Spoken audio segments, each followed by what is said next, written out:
नमस्कार। राज्य शिक्षा शोध एवं प्रशिक्षण परिषद बिहार पटना में आपका स्वागत है।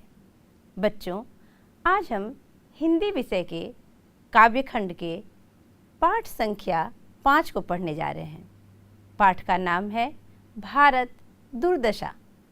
आइए, भारत दुर्दशा पाठ पढ़ने से पहले हम भारत दुर्दशा के लेखक, उनके साहित्यिक कृतियों, साहित्यिक परिचयों से परिचित हो लें।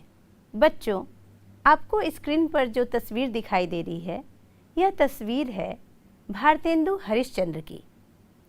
भारतेंदु हरिश्चंद्र का जन्म 9 सितंबर सन 1850 को हुआ। इनका निधन 6 जनवरी 1885 ईस्वी है। आप देख रहे होंगे कि इनका समय 1850 से 1885 है। काफ़ी कम समय में इनकी मृत्यु हो गई। युवावस्था में ही इनका निधन हो गया था। अब हम इनके जन्म स्थान की अगर बात करें तो बच्चों, भारतेंदु हरिश्चंद्र का जन्म स्थान है वाराणसी, उत्तर प्रदेश। इनकी माता हैं पार्वती देवी और पिता गोपाल चंद्र। गोपाल चंद्र स्वयं एक कवि थे, एक बड़ा नाम। इसलिए गोपाल चंद्र अपने मूल नाम से कविता नहीं रचते थे, बल्कि उनका एक कवि नाम भी था और उनका कवि नाम था गिरधर दास। आइए अब हम भारतेंदु हरिश्चंद्र की शिक्षा पर चर्चा करें। भारतेंदु हरिश्चंद्र ने मुख्यतः घर पर ही स्वाध्याय द्वारा अध्ययन किया है, शिक्षा प्राप्त की है। ये बहुपठित थे, बहुश्रुत थे, विविध विषयों का ज्ञान रखने वाले थे। अगर हम इनके भाषा ज्ञान की बात करें तो हिंदी, संस्कृत, अंग्रेजी, बंगला, मराठी आदि कई भाषाओं की जानकारी भारतेंदु हरिश्चंद्र को थी। भारतेंदु हरिश्चंद्र ने अनेक रचनाएं रची हैं। अगर इनकी रचनाओं की हम बात करें तो सबसे पहले हम काव्य की चर्चा करते हैं। भारतेंदु हरिश्चंद्र के काव्यों में सर्वोपरि है प्रेम सरोवर। प्रेम सरोवर के बाद इन्होंने प्रेम माधुरी लिखा, फिर प्रेम तरंग, वर्षा विनोद, जातीय संगीत, विजय वल्लरी आदि इनकी काव्य रचनाएं हैं। आगे हम भारतेंदु हरिश्चंद्र की रचनाओं में नाटकों की चर्चा करें तो भारतेंदु युग के और साथ ही साथ भारतेंदु स्वयं, उन्होंने कई नाटकों की रचना की है। भारतेंदु युग नाटकों के लिए विशेषता जाना जाता है। भारतेंदु हरिश्चंद्र ने विद्या सुंदर, रत्नावली, नील देवी, भारत दुर्दशा, अंधेर नगरी, सत्य हरिश्चंद्र, श्री चंद्रावली आदि कई नाटकों की रचना की।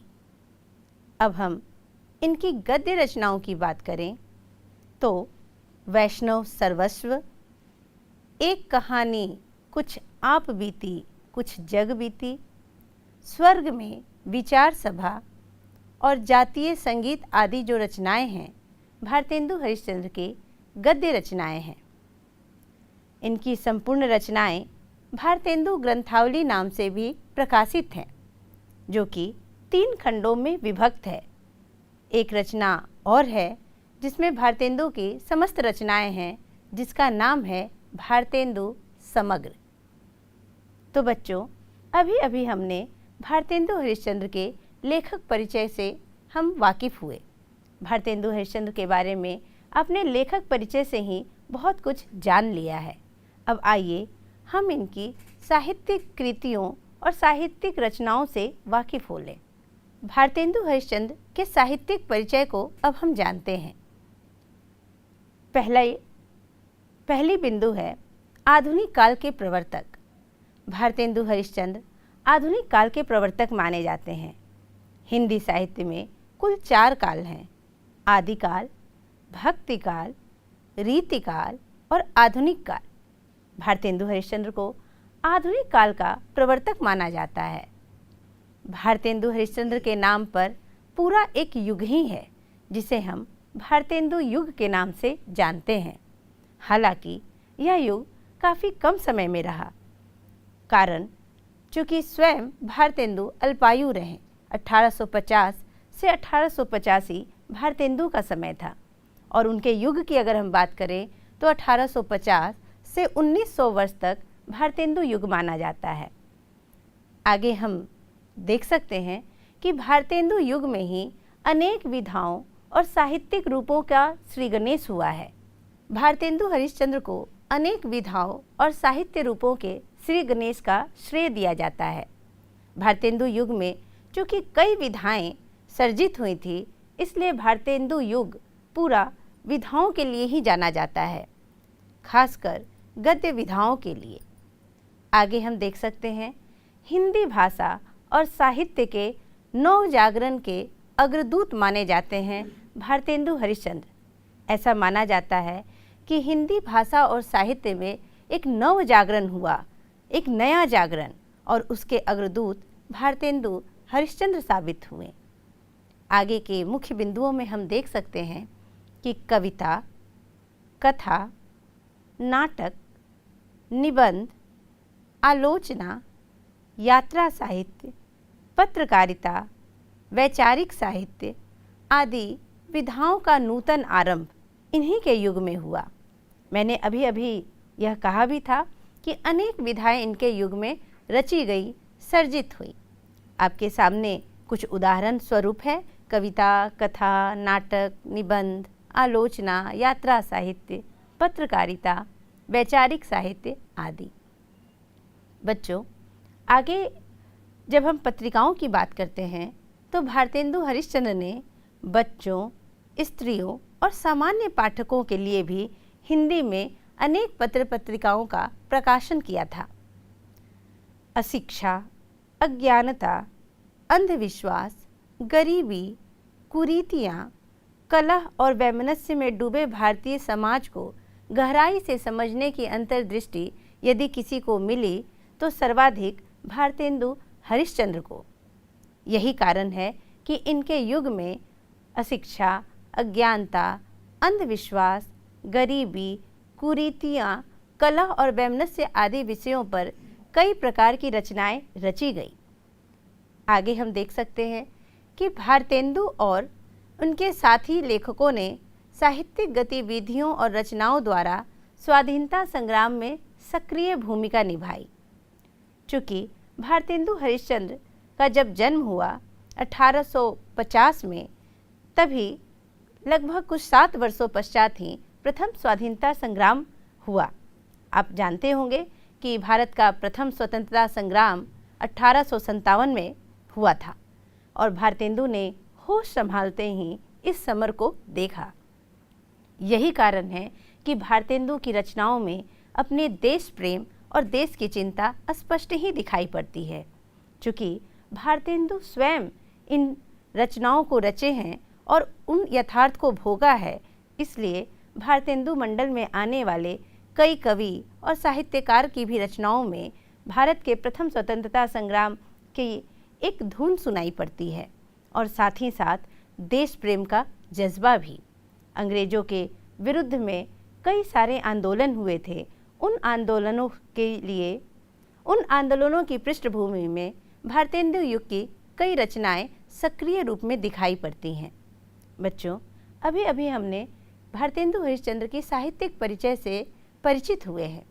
अब आइए हम भारतेंदु हरिश्चंद्र द्वारा रचित भारत दुर्दशा कविता को पढ़ें, उसका पाठ करें और तत्पश्चात हम उसके अर्थ से भी अवगत होंगे। बच्चों, आपको स्क्रीन पर भारत दुर्दशा कविता दिखाई दे रही होगी।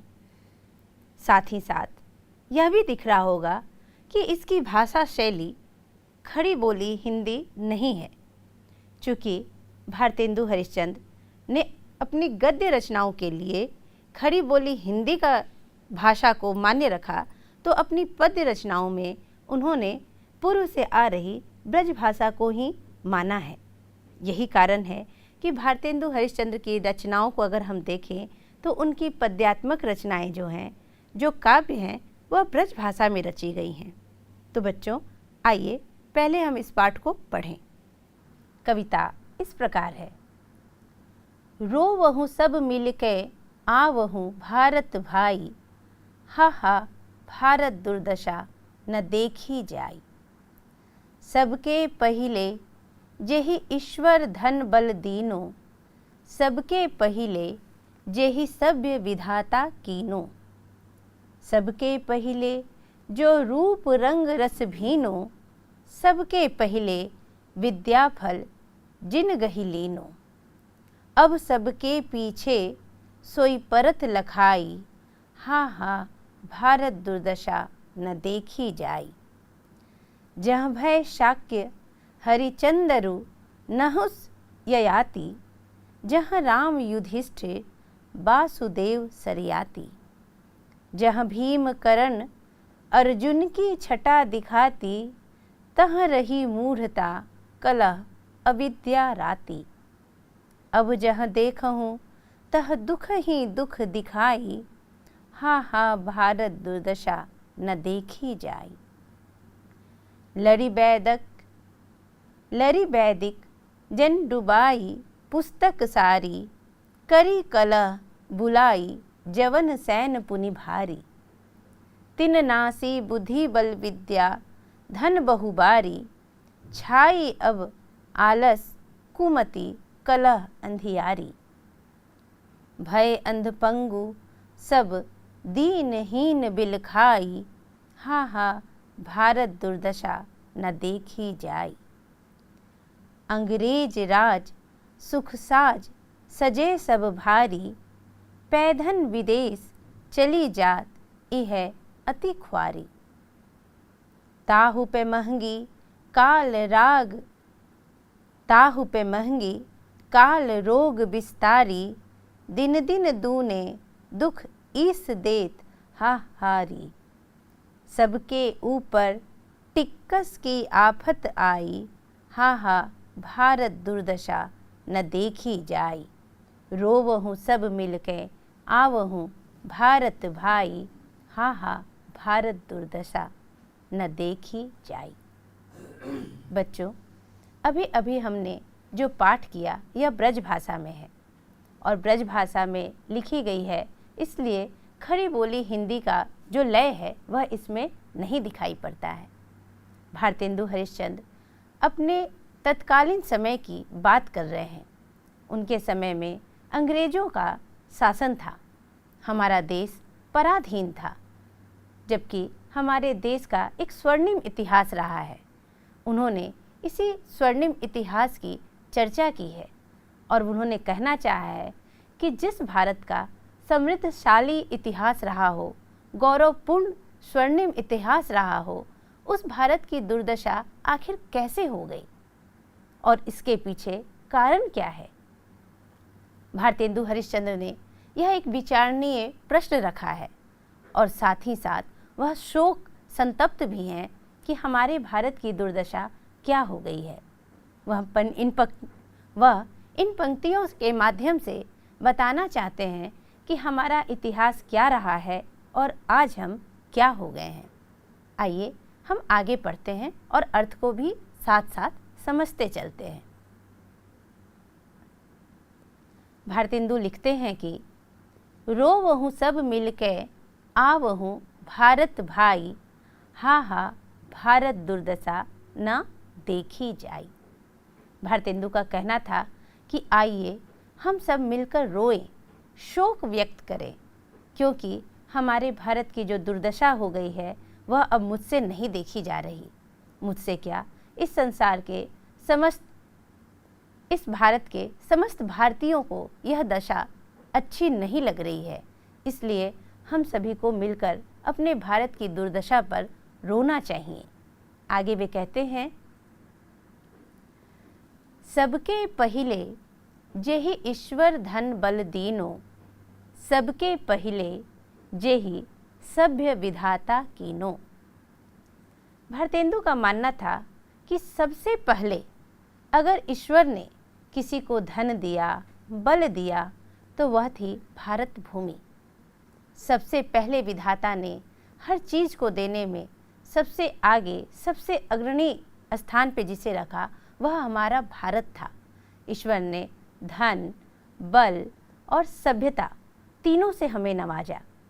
फिर हमारे भारत की दुर्दशा ऐसे कैसे हो गई? आगे भारतेंदु कहते हैं, सबके पहिले जो रूप रंग रस भीनो, सबके पहिले विद्या फल जिन गही लीनो। भारतेंदु कहते हैं कि सबसे पहले रूप रंग से सिक्त ईश्वर ने हम भारतीयों को किया। रूप रंग और रस से सिक्त करने का अर्थ है कि सबसे अधिक सहृदयता अगर किसी इस भारतीय भूखंड पे ही है। अगर सबसे पहले रूप रंग और रस की अगर हम बात करें तो भारतीयों को ही कहा जाता है कि सबसे अधिक सहृदयता भारतीयों में मिलती है। इस पूरी भूमि पर यदि कोई खंड है वह भारत खंड है, जहाँ के लोगों में सहृदयता सबसे अधिक है। ईश्वर ने हृदय के साथ भारतीयों को इस धरती पर भेजा है। आगे वे कहते हैं, सबके पहिले विद्या फल जिन गही लीनो। भारतेंदु कहते हैं कि यह वही भारत भूमि है जहाँ सबसे पहले विद्या दान मिला है।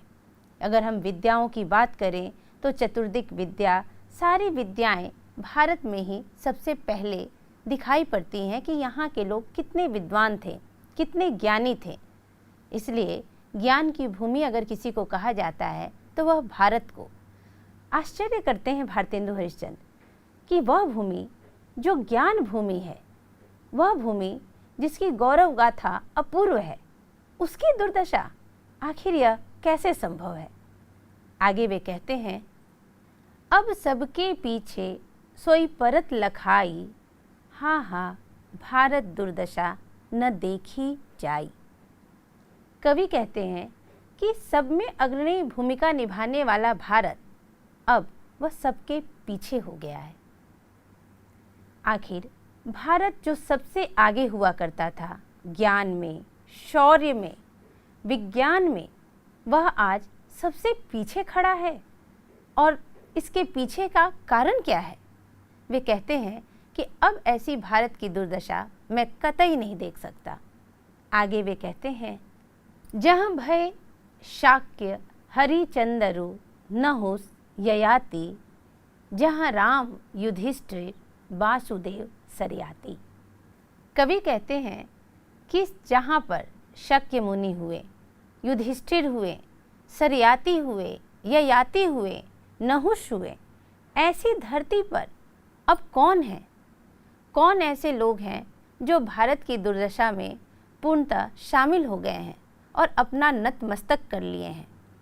उन्होंने अपने हथियार डाल दिए हैं, हाथ नीचे खड़े कर लिए हैं। भारत की दुर्दशा को वह देखते चले जा रहे हैं। जहाँ इतने बड़े बड़े लोग हुए, इतनी महान हस्तियाँ हुई, नहुष, ययाति, सरयाति, युधिष्ठिर, ऐसे लोगों की भूमि भारत जो कि गौरवपूर्ण इतिहास रखता है, उसकी दुर्दशा हो गई है। आगे वे कहते हैं, जहाँ भीम करण अर्जुन की छटा दिखाती, तहाँ रही मूढ़ता कलह अविद्या राती। भारतेंदु हरिश्चंद्र कहते हैं कि जहाँ भीम, अर्जुन और कर्ण जैसे शूरवीर हुए, हम सब ने महाभारत के अर्जुन, भीम और कर्ण जैसे पात्र को अच्छी तरह से जाना है। कर्ण के दानवीरता और उसके शौर्य का तो बखान ही क्या करना। भीम जैसा बलशाली और अर्जुन जैसा धनुर्धरी, ऐसे लोगों की जो भूमि रही, उस पे अब हमारी यह दुर्दशा होगी। आगे वे कहते हैं, तह रही मूढ़ता कलह अविद्या राती। भीम, अर्जुन, कर्ण की भूमि पर अब लोग मूढ़ता हो गए हैं। मूढ़ता यानी मूर्ख हो गए हैं, मूढ़ हैं, उन्हें कुछ समझ में नहीं आ रहा। अविद्या, जो विद्या की धरती थी, वह अविद्या में तब्दील हो गई है। और ये लोग दिन रात अथक परिश्रम करने के बावजूद भी भारत को आगे नहीं ले जा रहे हैं। आखिर क्या ये अपना इतिहास भूल गए हैं कि इन्हीं की भूमि पर भीम, अर्जुन, कर्ण, युधिष्ठिर जैसे शूरवीर हुए? आगे वे कहते हैं, अब जहाँ देखूं तह दुख ही दुख दिखाई, हाँ हाँ भारत दुर्दशा न देखी जाई। कवि कहते हैं कि अब मैं जहाँ तक देख सकता हूँ और जहाँ भी देख सकता हूँ, हर जगह केवल भारत की दुर्दशा ही दिखाई पड़ रही है। जहाँ तक उनको नज़र आ रहा है, जो दृष्टि में उनके आ रहा है, वो सब उन्हें भारत की दुर्दशा को ही अवलोकित करा रहा है। वे कह रहे हैं कि अब मैं इस दृश्य को और अधिक नहीं देख सकता। यह भारत दुर्दशा है और भारत की दुर्दशा मैं किसी भी प्रकार नहीं देख सकता। आगे कहते हैं, लरी वैदिक जैन डुबाई पुस्तक सारी, करी कलह बुलाई जवन सैन पुनि भारी।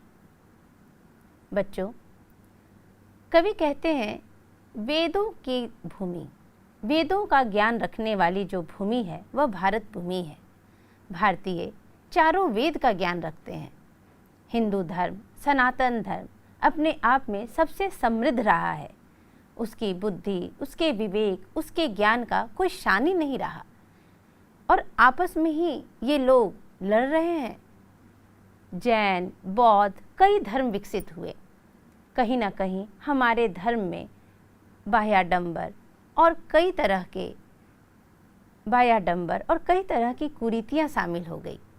अपने ही ज्ञान से हम धीरे धीरे पिछड़ गए और अपने अपने ज्ञान के अहंकार में भी आकर हमने कलह स्थापित कर लिया। कारण यही है कि भारत भूमि अब ज्ञान में भी पीछे चला गया है। वे कहते हैं, करी कलह बुलाई जवन सैन पुनि भारी।